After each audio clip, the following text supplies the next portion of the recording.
La salle des glaces du Parlement bruxellois est pleine à craquer, que du beau monde, des jeunes, des anciens et des discours, beaucoup de discours. 37 bougies, une ambiance d'optimisme, d'unité, même si la réalité budgétaire bruxelloise est ce qu'elle est. Pour son nouveau capitaine, la capitale est un phénix, à l'image du grand bombardement historique de 1695. Bruxelles fut complètement dévastée et finalement, Bruxelles s'est reconstruit à l'époque en 5 ans, devenant un des plus beaux ensembles baroques au monde. Un ensemble baroque, difficile de dire le contraire, surtout quand on voit l'attelage aux commandes. 6 partis, un 7e qui appuie de l'extérieur des sensibilités bien différentes, mais aujourd'hui, l'âge de guerre est enterré. Je ne vous cache rien qu'entre Groen et Meropees, il y a des divergences, mais ce qui nous unit, c'est l'amour pour Bruxelles. Bruxelles, c'est la charpente, ce qui fait la charpente de la Belgique.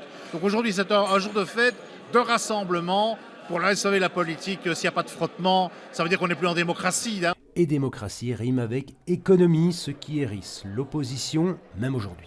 Il y a une crainte, notamment par rapport à toute une série de services publics qui vont voir leur financement raboté. Avec toutes les mesures que le gouvernement fédéral fait pour définancer notre région.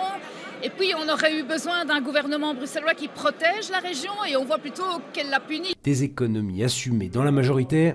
Si justement à un moment donné vous laissez complètement déraper votre situation budgétaire, vous ne pouvez plus mener du tout de politique. Bref, un week-end d'anniversaire en guise de parenthèse. Lundi, retour au boulot. Il ne reste plus que 3 ans à ce gouvernement.